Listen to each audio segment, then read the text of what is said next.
আজকে এই মথুরাপুর থানাকে চেতাবনী দিতে আপনারা যারা এই সভায় উপস্থিত হয়েছেন সবাইকে আমি ডিওয়াইফআই পশ্চিমবঙ্গ রাজ্য কমিটির পক্ষ থেকে লাল সালাম জানাচ্ছি।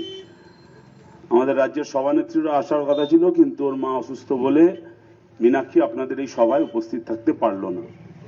কিন্তু লড়াই চলবে, ধারাবাহিকভাবে লড়াই চলবে। আর লড়াই করতে গেলে সাহস লাগে। সাহস পেশিতে থাকে না, সাহস ভোটের বাক্সে থাকে না, সাহস কলিজায় থাকে, কলিজায়। আর ওই ভোটের বাক্সের রেজাল্ট থেকে যদি এই পুলিশের অফিসাররা, পুলিশের আধিকারিকরা একটু লাফানোর কথা ভাবেন, একটু বাড়াবাড়ি করার কথা ভাবেন, 60 বছর চাকরি করতে হবে, 5 বছর সরকার থাকবে, 55 বছর কিন্তু সরকার থাকবে না। সব অফিসারদের নাম এই ডায়েরিতে লেখা থাকবে, তারপর খুঁজতে যেতে হবে কে কোথায় ছড়িয়ে রয়েছেন। পুলিশের কাজ হলো নিরাপত্তা দেওয়া, দালালি করা নয়, দালালি করা নয়। ভানু গোয়েন্দা জহর অ্যাসিস্ট্যান্ট, এই তৃণমূলের সরকারের এখন পার্সোনাল অ্যাসিস্ট্যান্টে পরিণত হয়েছে এই পুলিশের অফিসারগুলো। মানুষের নিরাপত্তা দিন, দালালি বন্ধ করুন। থানাটাকে তো ঘুঘুর বাসা বানিয়েছেন। থানা যদি ঘুঘুর বাসা হয় আর তৃণমূলের পার্টি অফিসে পরিণত হয়, জনগণ গিয়ে থানায় তালা ঝুলিয়ে দেবে, তালা ঝুলিয়ে দেবে। তার জন্য প্রস্তুত থাকতে হবে। কি অপরাধ ছিল ডিওয়াইফআই কমরেডদের? থানার অফিসার ওসিদের বলতে গেছিল গোটা রাজ্য জুড়ে ভুয়ো ভ্যাকসিনের তদন্তের দাবিতে আপনারা ডেপুটেশন নিন, আমাদের কথা শুনুন। ঘাড় ধাক্কা দিয়ে বার করে দিলেন, তাড়িয়ে দিলেন থানার মধ্যে থেকে। এসব চলতে থাকবে, দিনের পর দিন এইভাবে চলবে। একদিকে ভুয়ো ভ্যাকসিন, ভুয়ো আইএস দেবাঞ্জন, ভুয়ো তৃণমূল মুকুল রায়, আর পুলিশ তাদের ধরতে পারছে না। পুলিশের কাজ কি? যদি পুলিশ ভুয়ো আইএস কে ধরতে না পারে, তাহলে বাড়ি গিয়ে ছেলের সঙ্গে লুডো খেলুন, পুলিশের কাজ ছেড়ে দিন। আমাদের কথা হলো যে পুলিশের কাজ হলো এই যে ভুয়ো ভ্যাকসিন কোথায় কোথায় কি চলছে, যারা এর সঙ্গে যুক্ত তাদেরকে অ্যারেস্ট করতে হবে। তা না করে পুলিশ ঘাট ধাক্কা দিচ্ছেন। এই অবিচার, এই অন্যায় দিনের পর দিন চলবে। জনগণ মুখ বুঝে সহ্য করবে। 213টা সিট পেয়েছে তৃণমূল, তার দালালি করছেন, ভালো কথা। তৃণমূলেরও মাথায় রাখা উচিত 213টা সিট মানে মানুষ সমর্থন করেছে, ঢালাও সমর্থন করেছে। তার মানে দায়বদ্ধতা দেখাতে হবে মানুষের প্রতি। তার মানে অনেক বেশি দায়িত্বশীলতা। 213টা সিট মানে, 213টা আসন মানে অনেক বড় মন নিয়ে মানুষের সমস্যা সমাধানে তার জন্য সহযোগিতা করা। আর পুলিশকে দালালির বদলে মানুষের নিরাপত্তা দিতে, মানুষকে প্রয়োজনে ব্যবহার করতে উৎসাহ দেওয়া। এই যে বলছে যে কি ডেপুটেশন দিতে গেলে ইনফরমেশন দিয়ে আসতে হবে। রাস্তায় বেরিয়ে যখন তোলেন, ঘুষ নেন, ইনফরমেশন দিয়ে ঘুষ নেন নাকি? আর আজকে বলছেন তো যে ডেপুটেশন দিতে গেলে ইনফরমেশন দিয়ে আসতে হবে। পুলিশ বলে কি যা খুশি তাই নাকি? 7 খুন মাপ নাকি? হ্যাঁ, কোনো ব্যক্তিগত পুলিশ অফিসারদের সঙ্গে আমাদের বিরোধ নেই, কিন্তু কিছু ওপর তলার পুলিশ অফিসার এমন দালালি করা শুরু করেছে, গোটা পুলিশের ব্যবস্থাটাই তার সম্পর্কে মানুষের প্রশ্ন তৈরি হচ্ছে। আর পুলিশের প্রতি মানুষের যদি বিশ্বাস চলে যায়, পুলিশের প্রতি মানুষের যদি ভরসা চলে যায়, পুলিশ যদি তৃণমূলের দালালি করে, পুলিশ যদি দলতন্ত্রের শিকার হয়, তাহলে আইন শৃঙ্খলা ভেঙে পড়বে। জনগণ আইনের দায়িত্ব নিজের হাতে তুলে নেবে, নৈরাজ্য তৈরি হবে। তার দায়িত্ব সরকার, প্রশাসন, পুলিশকে নিতে হবে। কিছু নিচের তলার পুলিশ অফিসার তারা শুধু কালিমা লিপ্ত হচ্ছে। হ্যাঁ, আমরা জানি সারা দিন পরিশ্রম করেন, বাড়ির বউ বাচ্চা ছেড়ে দিয়ে এসে জনগণের জন্য কাজ করেন, কিন্তু ওপর তলার কিছু পুলিশ অফিসারদের কাজের জন্য এই গোটা পুলিশ ব্যবস্থাটাই আজকে প্রশ্নের মুখে পড়ে যাচ্ছে। কিছু ওপর তলার পুলিশ অফিসার তারা তৃণমূলের নেতাদের কাটমানি দিয়ে তারা লক্ষ লক্ষ টাকা ঘুষ খাবে, তোলা তুলবে, আর তার জন্য ওই সরকারের হয়ে দালালি করবে। পরিণতি দেখেননি? রাজীব কুমার কি তার শিক্ষাগত যোগ্যতা, শিক্ষাগত ব্যাকগ্রাউন্ড কত ভালো, হিংসা করার মতন। আজকে কি পরিণতি হয়েছে? রাজীব কুমার বুঝেছে যে সরকার আর দলের দালালি করলে কি পরিণতি হয়। আর এই পুলিশের আইসি ওসি সে বুঝতে পারছে না। না বুঝতে পারলে তার পরিণতি ওই একই জায়গায় যাবে। ভুয়ো অফিসার চলতে পারে নাকি? আপনি ভাবুন তো, যে একটা কর্পোরেশনের ভুয়ো আইএস পরিচয় দিয়ে দিনের পর দিন জয়েন্ট কমিশনার হিসেবে কাজ চালিয়ে যাচ্ছে। কচি খোকা নাকি ওই ফিরহাদ হাকিম, ববি হাকিম যে কর্পোরেশনের মেয়র? নিষ্পাপ শিশু নাকি ফিরহাদ হাকিম, ববি হাকিম যে কর্পোরেশনের মেয়র? তার চোখের সামনে একজন জয়েন্ট কমিশনার পরিচয় দিয়ে দিনের পর দিন জালিয়াতি করে দিল, প্রতারণা করলো, কিছু জানেন না। আমরা মনে করি না যে ফিরহাদ হাকিম কচি খোকা বা নিষ্পাপ শিশু, উনি কিচ্ছু জানতেন না, সব জানতেন। কান টানলে শুধু ফিরহাদ হাকিমের মাথা নড়বে না, 14 তলার নবান্নেরও মাথা নড়বে। আমরা জানি সেই কান নিয়ে, তাই আমরা টানতে চেয়েছি। সুদীপ্ত সেনকে আমরা চিনি না? কে কোথা থেকে সুদীপ্ত সেন হয়ে উঠেছে? তৃণমূলের নেতারা তার থেকে কত সুবিধা পেয়েছে। সুদীপ্ত সেন এই থেমে নেই। সুদীপ্ত সেন, দেবাঞ্জন দে, ভুয়ো আইএস, ভুয়ো তৃণমূল, আরো আরো আরো আরো এরকম অনেক কিছু দেখতে পাবেন। তো এই নিয়ে মানুষের মধ্যে চলতে পারে নাকি? একটা প্রতারক দিনের পর দিন ভ্যাকসিন নিয়ে ক্যাম্প করছে, সেখান থেকে মানুষের শরীরে ভ্যাকসিন দিয়ে দেওয়া হচ্ছে, পাউডার গোলা জল না অরিজিনাল ভ্যাকসিন তা আজ পর্যন্ত জানা যায়নি।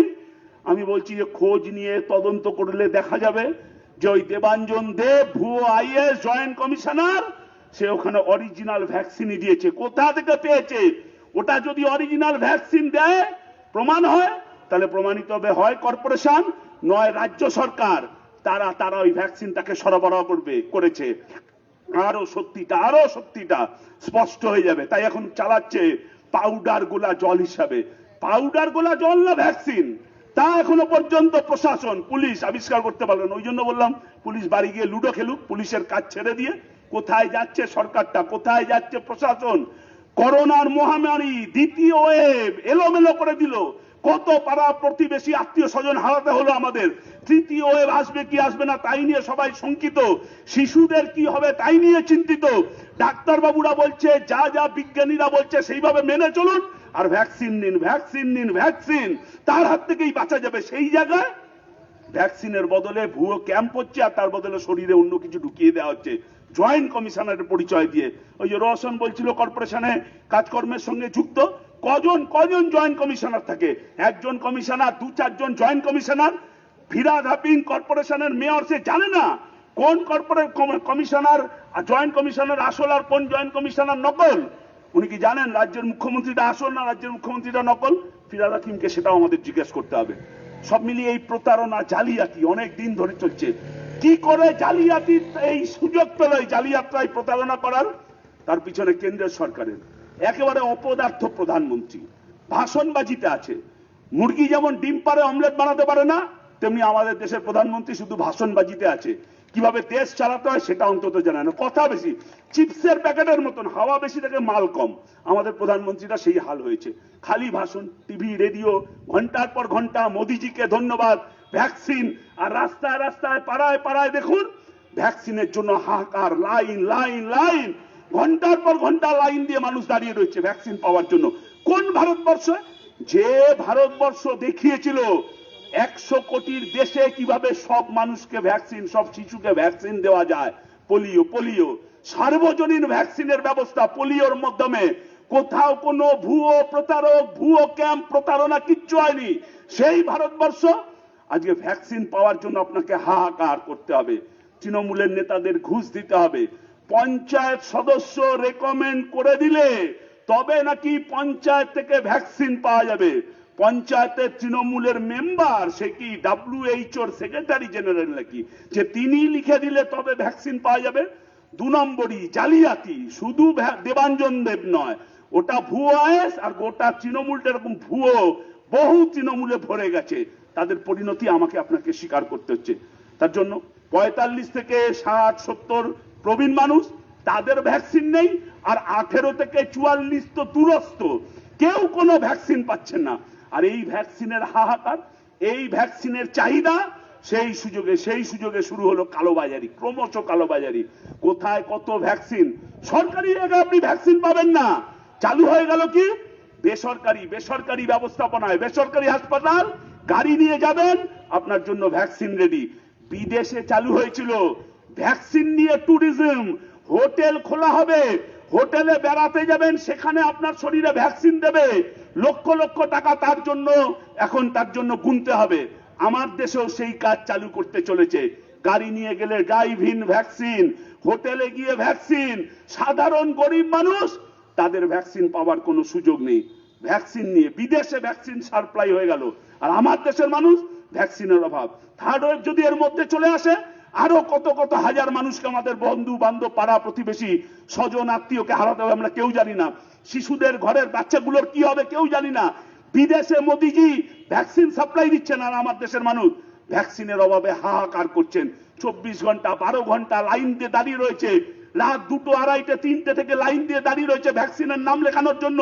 70 80 90 বাড়ি থেকে বেরোতে পারেন না বয়স্ক মানুষ, তার বাড়িতে ভ্যাকসিন পৌঁছে দেওয়ার ব্যবস্থা নেই। আর এই সুযোগে এই প্রতারণা তৈরি হচ্ছে, এই চাহিদা, এই জালিয়াতি, সেই সুযোগে জালিয়াতরা রাস্তায় নেমে পড়েছে। তৃণমূলের সরকার সব জানে, সব কিছুর সঙ্গে যুক্ত, এর পিছনেও কাটমানি আছে, এর পিছনে ভাগ বাটোয়ারা আছে, এর পিছনেও টাকা রোজগার আছে। আর আমরা জীবন দিয়ে এই সরকারের মূল্য দিতে হচ্ছে। এই 213টা আসন মানে ঔদ্ধত্য নয়, 213টা আসন মানে আস্ফালন নয়, 213টা আসন মানে দম্ভ নয়, অনেক বেশি দায়িত্বশীলতা, উদার মনোভাব, মানুষের পাশে দাঁড়ানো। তৃণমূলের সরকারকে সেই জায়গায় দেখা যাচ্ছে না। যা তৃণমূল তাই বিজেপি, বিজেপি তৃণমূল দেখলাম এখানে 50 জনের বেশি আমরা মিটিং করতে পারবো না, সভা করা যাবে না। আর তৃণমূলের রথী মহারথীরা তারা পেট্রোল ডিজেলের নাকি দাম কমাতে হবে, তার জন্য গোটা রাজ্য জুড়ে এই দুদিন ধরে নাটকে নেমে পড়লো। ব্যাপক যাত্রা জমে উঠেছে যাত্রা। পেট্রোল ডিজেলের দাম কমাতে হবে, কম দেয় নাকি রাজ্য সরকার? যা কেন্দ্র সরকার শেষ নেয়, রাজ্য সরকার তার থেকে বেশি শেষ নেয়। রাজ্য সরকার তার দায়িত্ব এড়াতে পারছে না। কেরালা তো দেখিয়েছে কিভাবে সেখানে দাঁড়িয়ে নিজস্ব কিছু ভর্তুকি দিয়ে পেট্রোল ডিজেলের দাম রাজ্যের জন্য কমাতে হয়। তাহলে এখানে তৃণমূলের নেতারা, তৃণমূলের সরকার, তারা সেই দায়িত্ব না নিয়ে পালন করে কোভিড বিধি ভেঙে রাস্তায় নেমে তারা সমস্ত নাটক করবে। আর আমরা 50 জনের বেশি এখানে মিটিং করতে পারবো না। কে দায়ী পেট্রোল ডিজেলের দাম বৃদ্ধির জন্য? হ্যাঁ ঠিক, এক সময় পেট্রোলের দাম নরেন্দ্র মোদীর বয়সের কাছাকাছি ছিল, তারপর সেটা লালকৃষ্ণ আদবানির বয়সের কাছে চলে গেল, আর এখন ওদের দুজনের বয়স যা মিলিয়ে যা হয় তার দাম পেট্রোলের কাছে পৌঁছে গেছে। ডিজেলের দামও সেই জায়গায় পৌঁছচ্ছে। আন্তর্জাতিক বাজারে পেট্রোল ডিজেলের দাম কমছে, আর দেশের সরকার হু হু করে পেট্রোল ডিজেলের দাম বাড়াচ্ছে। রাজ্য সরকারের দায় শুধু এই করোনা লকডাউনের বিধি ভেঙে রাস্তায় নেমে নাটক করা। 2006 সালে স্লোগান দিতেন, এত দাম খাবো কি, বামফ্রন্ট যাবে কি। কেন্দ্রের সরকারের জন্য তখনও দাম বাড়তো, তখন আপনার এটা হুঁশ ছিল না। বামফ্রন্ট সরকারকে হটাতে হবে, তার জন্য যা ষড়যন্ত্র করা দরকার সেই ষড়যন্ত্র করব। আর এখন নিজেদের দায়িত্ব অস্বীকার করে লকডাউন কোভিড বিধি নিষেধ ভেঙে চুরে পুলিশকে দালাল বানিয়ে রাস্তায় নেমে যা খুশি তাই করবেন। আর আমরা এখানে 50 জনের মিটিং করতে গেলে তখন পুলিশের বাধা। সামাজিক অনুষ্ঠান হচ্ছে, নায়িকা গায়িকা দিয়ে নাচ গান হচ্ছে, তৃণমূলের বিধায়ক 50 জনের বেশি নায়িকাকে নিয়ে ঘুরে বেড়াচ্ছে। তার সময় কোভিড বিধির কথা মনে পড়ে না, তখন লকডাউনের কথা মনে করে না। এই কোভিড লকডাউন গোটা দেশ রাজ্যের মানুষকে যখন ক্ষত বিক্ষত করেছে, আমরাই ছিলাম, আমরাই। ডিওয়াইএফআই ছিল, রেড ভলেন্টিয়াররা ছিল মানুষের পাশে দাঁড়াতে। তৃণমূলের নেতা নেত্রীদের তখন দেখা যায়নি, ঠান্ডা ঘরে বসে এসির হাওয়া খাচ্ছিল। আর আজকে সেই ডিওয়াইএফআই রাস্তায় নামলে পুলিশ দিয়ে হেনস্থা করা হবে, ঘাড় ধাক্কা দেওয়া হবে, ডিওয়াইএফআই জেলা সভাপতির সঙ্গে অভব্য আচরণ করা হবে। আমরা বলছি এর বিরুদ্ধে লড়াই, রাস্তা। বিধানসভায় বামপন্থীরা না থাকতে পারে, কিন্তু বিধানসভার বাইরে, বিধানসভার ওয়েলের থেকে রাস্তাগুলো অনেক বেশি চওড়া। আরো অলি গলি পথ ঘাট সব বামপন্থীদের লড়াইয়ের রাস্তাতেই দখল থাকবে। আগামী দিনে সেই লড়াইয়ের উত্তাপ বাড়বে, সেই লড়াইয়ের টেম্পো বাড়বে। রুটি রুজি জীবন জীবিকার প্রশ্ন, হ্যাঁ, মানুষের প্রতি দায়বদ্ধতা নিয়ে ওই লড়াই লড়তে হবে। মানুষের প্রতি দায়বদ্ধতা আছে বলেই তো আজকে রেড ভলেন্টিয়ার, আজকে ডিওয়াইএফআই এর কমরেডরা পাড়ায় মানুষের পাশে রয়েছে। অক্সিজেন নেই, রেড ভলেন্টিয়ার আছে। হাসপাতালে বেড নেই, রেড ভলেন্টিয়াররা ব্যবস্থা করে দিচ্ছে। এই অ্যাম্বুলেন্সের ব্যবস্থা নেই, 6,000 7,000 8,000 টাকা অ্যাম্বুলেন্স চাইছে, বাইকে করে ডিওয়াইএফআই অথবা রেড ভলেন্টিয়ারের কমরেডরা পৌঁছে দিচ্ছে। এটা আমাদের সামাজিক দায়বদ্ধতা।